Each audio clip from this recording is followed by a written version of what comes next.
வாரும் இயேசுநாதா,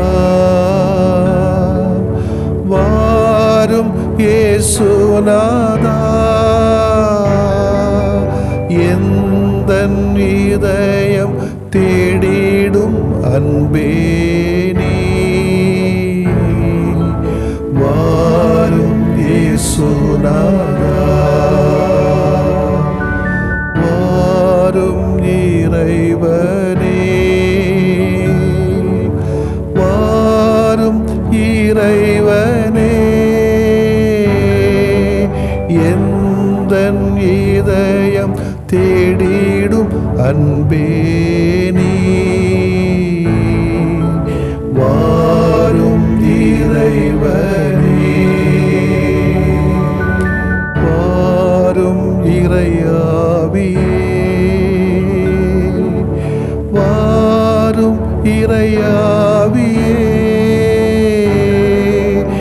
எந்தன் இதயம் தேடிடும் அன்பே நீ, வாரும் இறையாவியே. நாம் நமது மனநிலையை மாற்றுவதால் நம் வாழ்வை மட்டுமல்ல, தலைமுறைகளையே மாற்றலாம்.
நீலம் குளிர் செய்யும் வான்மழை போல,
குளிர் செய்யும் வான்மழை போல வான்வெளி உலவும் சூரியன் நிலவாய் தானென நினையா படைப்பும் நிலமாய் ஆசியும் அமைதியும் அகம் சேரவே இயேசு கிறிஸ்துவின் மனநிலை வேண்டும். ஆசியும் அமைதியும் அகம் சேரவே இயேசு கிறிஸ்துவின் மனநிலை வேண்டும். யோவான் எழுதிய நற்செய்தி அலகு 6 இறை சொற்றொடர்கள் 35 முதல் 40 வரை.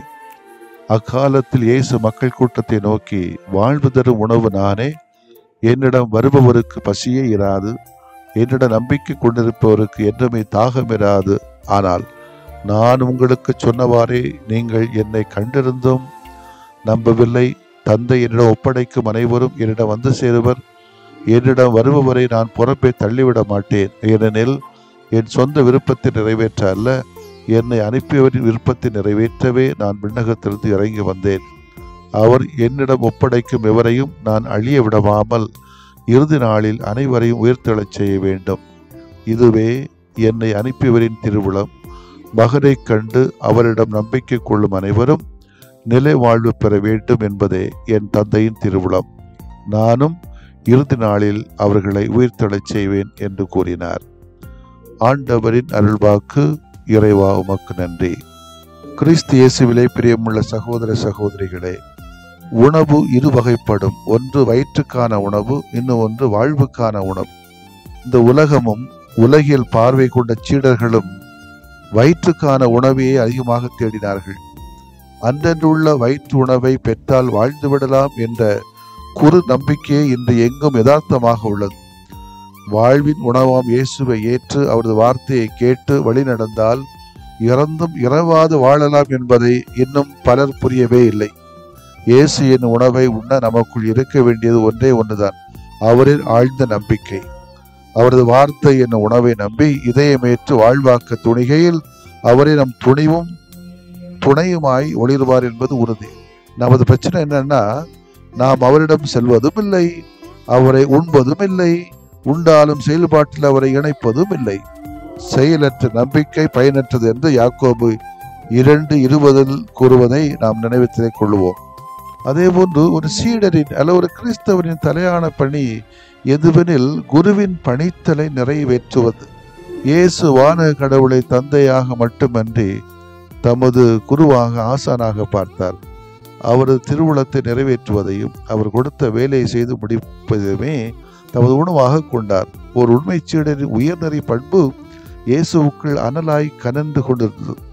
எல்லாம் எனக்கு தெரியும், நீ என்ன பெரிய ஆளா, நான் என்ன உன் அடிமையா, நீ சொல்றதெல்லாம் கேட்கறதுக்கு, நீ சொல்றது போல கேட்கணும் அவசியம் என்ன, நான் சொல்றதான் செய்யணும் எந்த பற்பல கேள்விகளோடு பலரது அன்றாட வாழ்க்கை முறைமைகள் நகர்வதை பார்க்கிறோம்.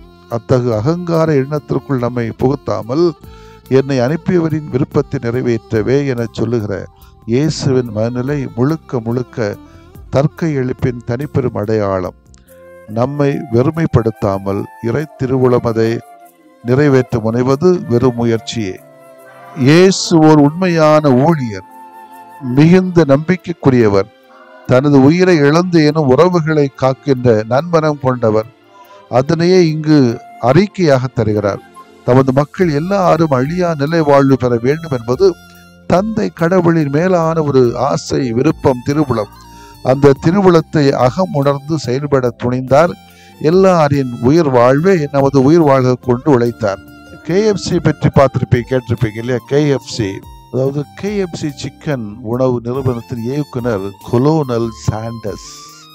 சின்ன வயசுலேயே இவர் உணவில்லாமல் தவித்தவர். தனது பெற்றோரின் ஆசை என்னன்னா, உணவின் வழியாகத்தான் நாம் வாழ்வில் முன்னேற வேண்டும். விசித்திரமாக கண்டுபிடித்து இன்று பல கிளைகளோடு உணவு விருது பெற்றிருக்கின்றார். காரணம், இவர் பெற்றோரின் விருப்பத்தை அறிந்து அதை செயல்படுத்த விரும்பினார். அதே போலத்தான் இந்திய முன்னாள் கிரிக்கெட் வீரர் டோனியின் தந்தை கிரிக்கெட் அணியில் சேர ஆவல், ஆனால் முடியாததால் மைதானத்தில் வேலை செய்கின்றவராக இருந்தார்.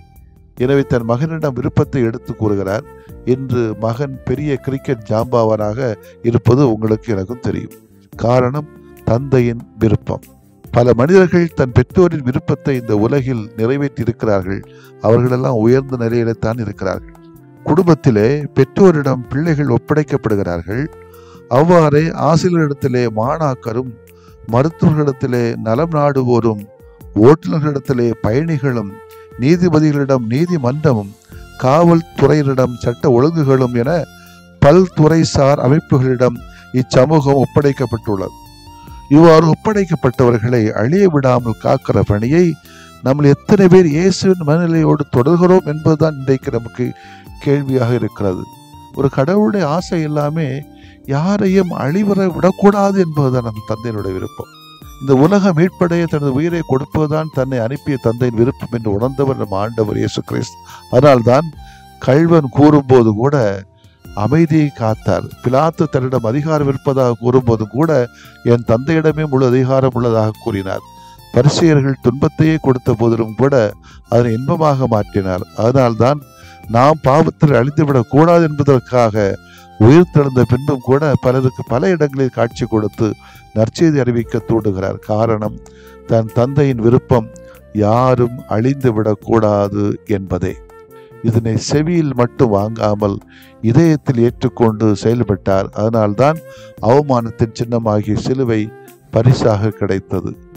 என்னை அனுப்பியவரின் திருவுளத்தை நிறைவேற்றுவதும் அவர் கொடுத்த வேலையை செய்து முடிப்பதுமே என் உணவு என்று யோவான் 4:34 இயேசு ஏற்கனவே அறிவித்திருந்தார். இயேசுவின் உணவு கடவுளின் திருவுளத்தை நிறைவேற்றுவதில் அடங்கியிருந்தது என்றால் நம் உணவாக இயேசுவே மாறிவிட்டார். யாரையும் இழப்பதற்கோ யாரையும் புறம்பே தள்ளுவதற்கோ இயேசு அன்றும் இன்றும் தயாராக இல்லை. இன்றும் திருச்சபையும் தயாராக இல்லை. யாரும் அழியாமல் எல்லோரும் வாழ்வர வேண்டும் என்பதே இயேசுனுடைய விருப்பம், திருச்சபையின் ஆசை. இறுதி நாளில் அவர்களை உயிர்த்தெழச் செய்வேன் என்ற இயேசுவின் வாக்குறுதி உண்மையானது. இந்த வாக்குறுதியை நம்பி நாம் வாழும் நாட்களில் நற்கருணையில் பற்றும் பக்தியும் கொண்டு வாழ்ந்தால் கடைசி நாட்கள் மகிழ்ச்சி நாட்களாக அமையும்.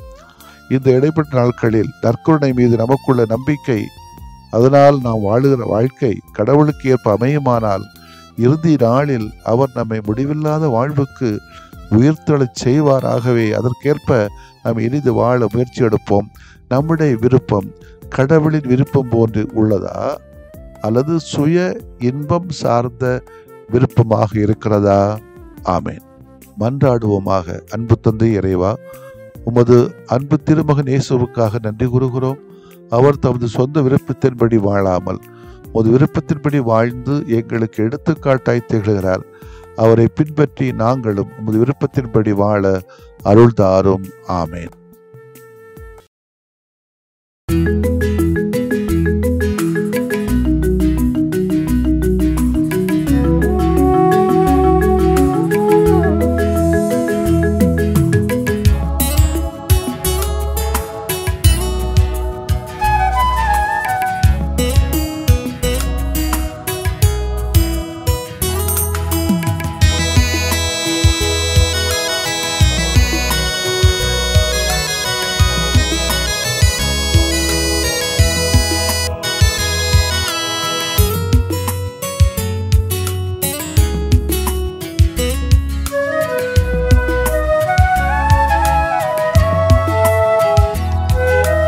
ஒரு வார்த்தை சொன்னாலே நலமாகுமே, மனம் இறங்கும் ஆண்டவரே. உமது அருள் வரம் வேண்டினோ, உம் புகழ் நிதம் பாடவே. உமது அருள் வரம் வேண்டினோ, உம் புகழ் நிதம் பாடவே. ஒரு வார்த்தை சொன்னாலே நலமாகுமே, மனம் இறங்கும் ஆண்டவரே. உமது அருள் வரம் வேண்டினோ, உம் புகழ் புகழ் நிதம் பாடவே உமது அருள்வரம் வேண்டினோ புகழ் நிதம் பாடவே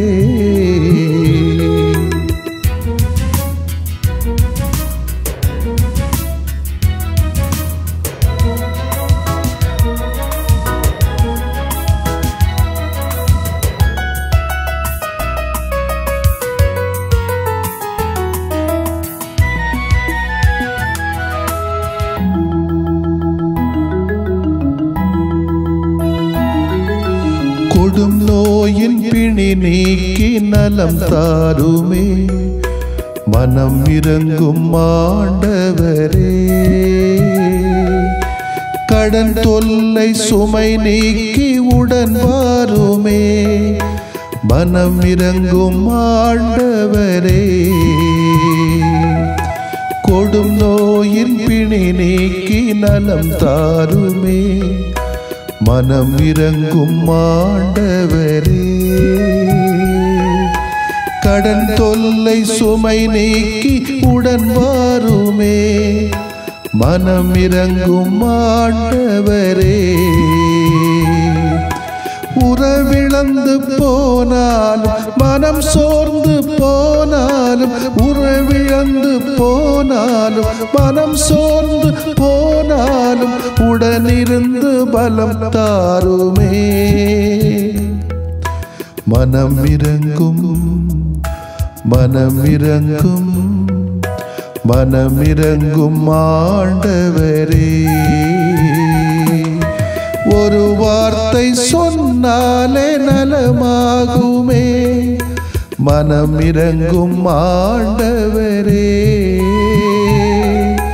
உமது அருள்வரம் வேண்டினோ புகழ் நிதம் பாடவே உமது அருள்வரம் வேண்டினோ புகழ் நிதம் பாடவே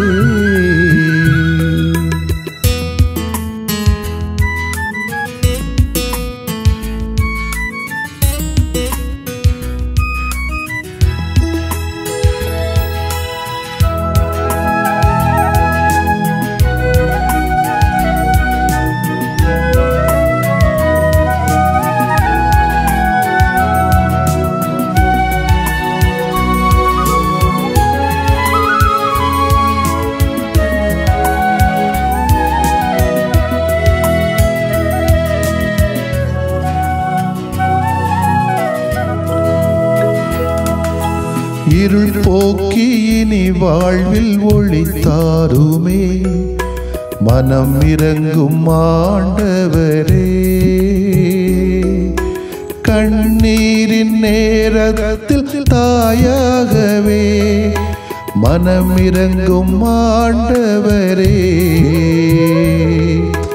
இருள் போக்கி இனி வாழ்வில் ஒளி தாருமே மனம் இறங்கும் ஆண்டவரே கண்ணீரின் நேரத்தில் தாயாகவே மனம் இறங்கும் ஆண்டவரே உயிரில்லா வாழ்வினிலே உயிர் தந்த தெய்வம் நீ உயிரில்லா வாழ்வினிலே உயிர் தந்த தெய்வம் நீ துயர் போக்கி துணையாக வா மனம் இறங்கும் மனம் இறங்கும் மனம் இறங்கும் ஆண்டவரே ஒரு வார்த்தை சொன்னாலே நலமாகுமே மனம் இறங்கும் ஆண்டவரே உமது அருள்வரம் வேண்டினோ புகழ் நிதம் பாடவே உமது அருள்வரம் வேண்டினோ புகழ் நிதம் பாடவே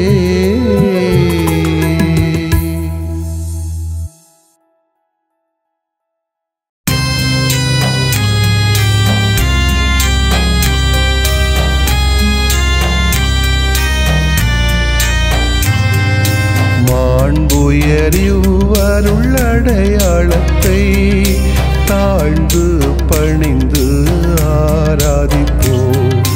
பழைய நியம முறைகள் அனைத்தும் இனி மறைந்து முடிவு பெறுக.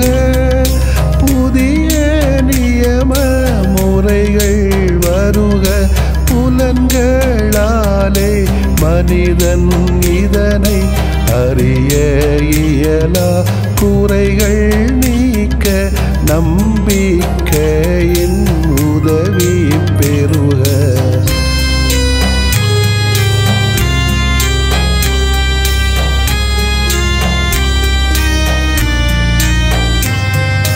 தந்தை அவர்க்கும் மகன் அவர்க்கும் புகழ்ச்சியோடு வெற்றியாக்கும். மீட்பின் பெருமை மாட்சிமையோடு வலிமை வாழ்த்து யாவுமாக. இருவரிடமாய் வருகின்றவராம் தூய ஆவியானவர்க்கும் அளவில்லாத சமப்புகழ்ச்சி என்றுமே உண்டாகுக. ஆமென். வானின்று அவர்களுக்கு அப்பமளித்தீரே, இனிமையெல்லாம் தன்னகத்தில் கொண்ட அப்பம் இதுவே. மன்றாடுவோமாக. இறைவா, இந்த வியப்புக்குரிய அருளடையாளத்திலே உம்முடைய பாடுகளின் நினைவை எங்களுக்கு விட்டு சென்றீ. உமது திருவுடல் திரு ரத்தமாகியவற்றின் தூய மறைபொருளை வணங்கும் நாங்கள் உமது மீட்பின் பயனை இடைவிடாமல் துய்த்து உணர்ந்து மகிழ அருள்வீராக.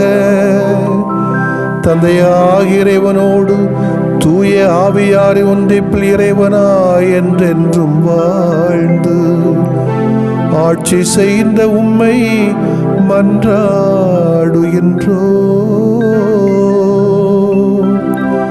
ஆமென்.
அன்பின் வடிவம் அன்னை அல்லவா, அவரின் உறவு தெய்வம் அல்லவா. அன்பின் வடிவம் அன்னை அல்லவா, அவரின் உறவு தெய்வம் அல்லவா. இறையை சொன்னவள் அன்னை தானே, இதயத்தில் சுமப்பவரும் அன்னை தானே. இறையை சொன்னவள் அன்னை தானே, இதயத்தில் சுமப்பவரும் அன்னை தானே. அன்பின் வடிவம் அன்னை அல்லவா, அவரின் உறவு தெய்வம் அல்லவா.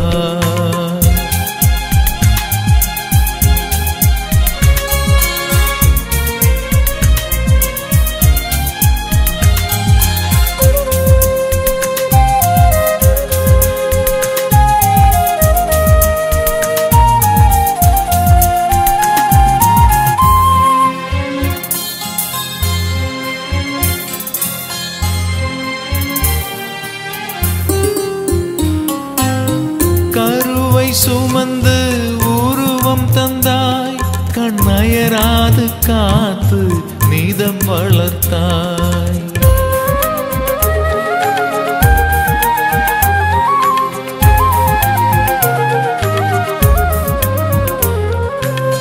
கருவை சுமந்து உருவம் தந்தாய், கண்ணயராது காத்து நீதம் வளர்த்தாய். காலமெல்லாம் உன் அன்பை பாடுவே, காலடி அமர்ந்து உன் புகழ் பாடுவே. காலமெல்லாம் உன் அன்பை பாடுவே, காலடி அமர்ந்து உன் புகழ் பாடுவே.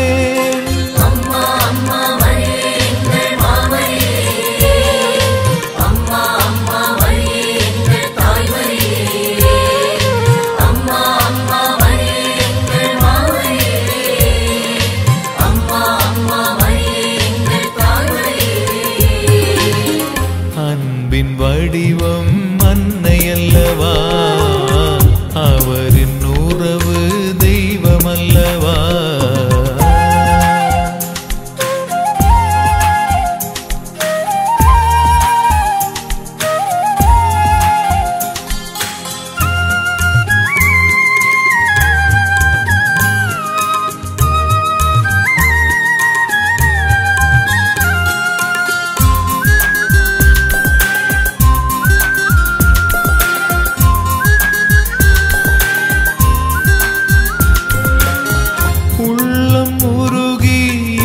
சுமந்தாய், உடன் வழி நடந்து என்னை காத்தாய்.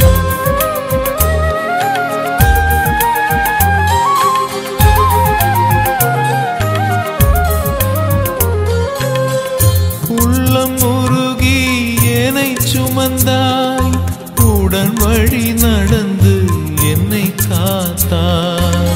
வாழ்வதும் வளர்வதும் உன் அன்பிலே, நேசத்தின் வாசத்திலே உயிர் வாழ்வே. வாழ்வதும் வளர்வதும் உன் அன்பிலே, நேசத்தின் வாசத்திலே உயிர் வாழ்வே.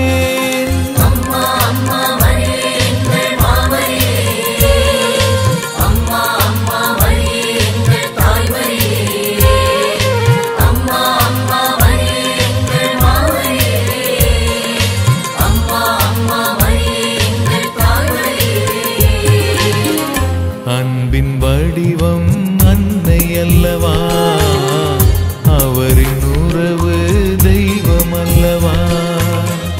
அன்பின் வடிவம் அன்னையல்லவா, அவரின் உறவு தெய்வமல்லவா. இறையை சொன்னவள் அன்னைத்தானே, இதயத்தில் சுமப்பவரும் அன்னைத்தானே. இறையை சொன்னவள் அன்னைத்தானே, இதயத்தில் சுமப்பவரும் அன்னைத்தானே. அன்பின் வடிவம் அன்னையல்லவா, அவரின் உறவு தெய்வமல்லவா.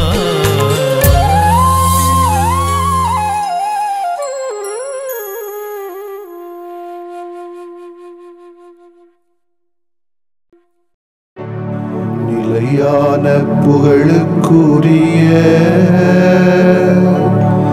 தூய இறை நன்மைக்கு எல்லா காலமும் தொழுகையும் புகழும் போற்றியும் ஆட்சிமையும் உண்டாக கடவது. போற்றியும் ஆட்சிமையும் உண்டாக கடவது. தந்தை, மகன், தூய ஆவியாரின் பெயராலே ஆமென்.